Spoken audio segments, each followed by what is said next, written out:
নিশীথ রাত, চারিদিকে নিস্তব্ধতা, চাঁদের আলোয় ভেসে যাচ্ছে গ্রাম। তবে এক রহস্যময় পরিবেশে ঢাকা পড়েছে চারিদিক। গ্রামের এক প্রান্তে চন্দ্রমল্লিকা নামের পুরনো বনেদি বাড়ি। বছরের পর বছর এই বাড়ি নিয়ে নানা কাহিনী ঘুরে বেড়ায়। কেউ বলে এখানে রাতে অদ্ভুত কান্নার আওয়াজ শোনা যায়, আবার কেউ বলে রাত গভীর হলেই বাড়ির ছাদে এক সাদা শাড়ি পরা নারীকে ঘুরে বেড়াতে দেখা যায়। চন্দ্রমল্লিকা বাড়ির এই রহস্যময় ইতিহাস এতদিন গ্রামের মানুষদের কাছে গুজব হয়েছিল, কিন্তু কৌতূহলী শহরে ছেলেমেয়েরা যখন গ্রামে ঘুরতে আসে তখন তারা এই বাড়ির গল্প শুনে যেন আরও উত্তেজিত হয়।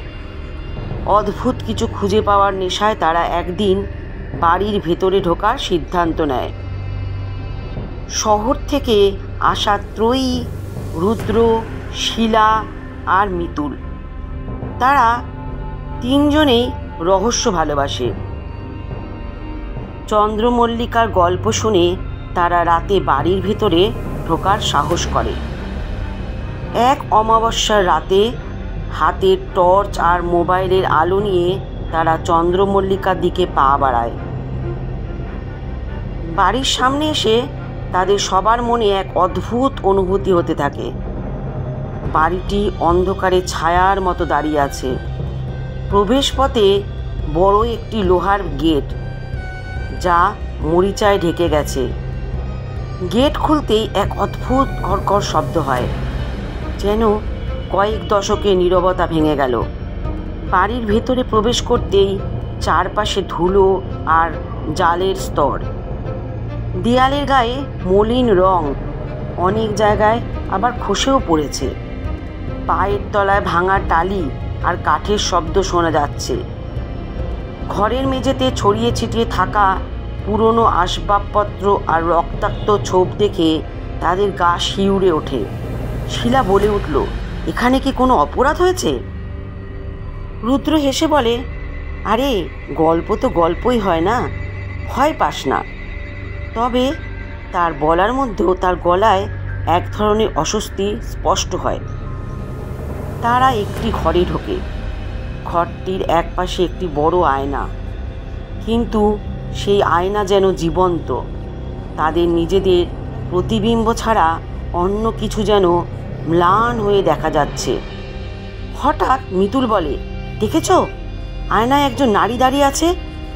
শিলা এবং রুদ্র ভয়ে চমকে ওঠে, কিন্তু ঘুরে দেখলো সেখানে কেউ নেই। আয়নার দিকে আবার তাকাতে সেই নারীর প্রতিবিম্ব স্পষ্ট হয়ে ওঠে।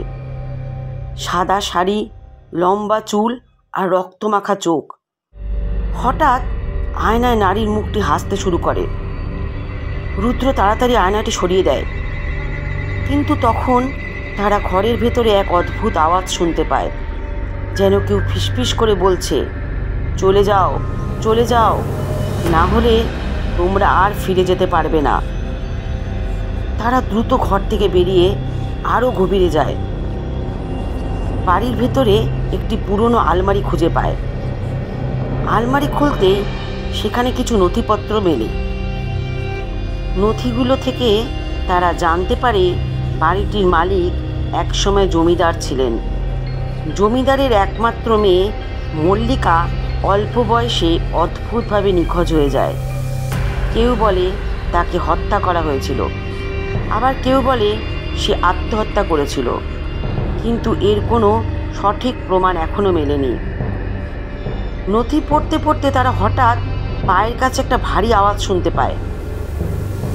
নিচের কাঠের মেঝে ভেঙে যায় আর তারা তিনজন নিচের একটি ঘরে পড়ে যায়। ঘরটি একেবারে অন্ধকার। রুদ্রের টর্চের আলো জ্বালতেই দেখা যায় একটি রক্তমাখা কাপড় আর তার উপর একটি ছোট্ট বাস্ক।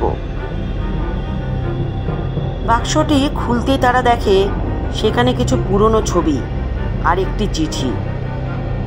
চিঠিতে লেখা, আমাকে কেউ বুঝতে চায়নি, আমি চেয়েছিলাম মুক্তি, কিন্তু আমার বাবার লোভ আর নিষ্ঠুরতা আমাকে শেষ করে দিল।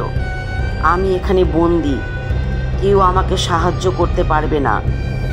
চিঠির শেষে স্বাক্ষর করা ছিল মল্লিকা বলে। তাদের বেরানোর পথ খুঁজতে গিয়ে আবার সেই নারীর উপস্থিতি টের পায় তারা তিনজন। এবার সে তাদের সামনে দাঁড়ায়।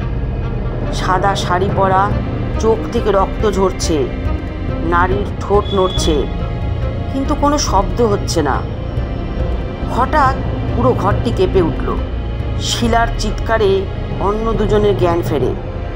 তারা প্রাণপণে দৌড়ে বাড়ি থেকে বেরিয়ে আসে। গ্রামের শেষ মাথায় এসে তারা একবার পিছনে তাকায়। চন্দ্রমল্লিকা বাড়িটি যেন আরও কালো অন্ধকারে ঢেকে গেছে। সেই রাত থেকে তারা কেউ আর কোনোদিনও বাড়িটির কাছে যায়নি। তবে তাদের মধ্যে কেউ কেউ এখনো রাতে মল্লিকার সেই রক্তমাখা চোখ আর হাসি দেখে দুঃস্বপ্নে চমকে ওঠে। তো বন্ধুরা, আজকের গল্পটি এই পর্যন্তই। যদি ভালো লেগে থাকে তাহলে একটা লাইক করে কমেন্ট করে দিতে ভুলবেন না।